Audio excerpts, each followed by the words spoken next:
আছে কথার ইংরাজি নিয়ম বা রুল ৩।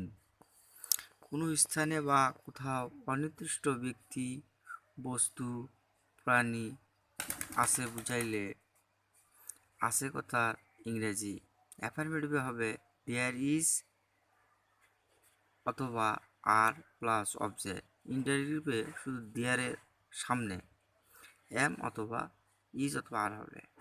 যেমন ইজ অথবা are plus there plus object, W S plus interrogative.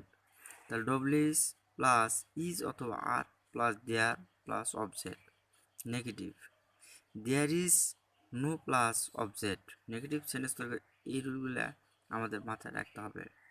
There is no plus object. Internegative, is not there plus object.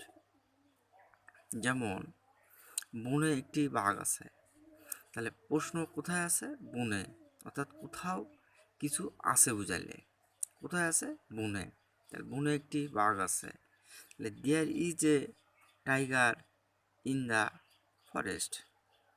আমাদের গ্রামে একটি স্কুল আছে।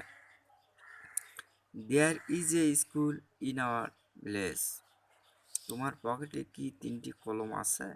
তাহলে আর there 3 pens in your pocket.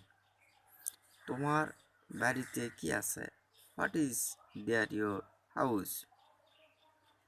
এই নদীতে মাছ নেই।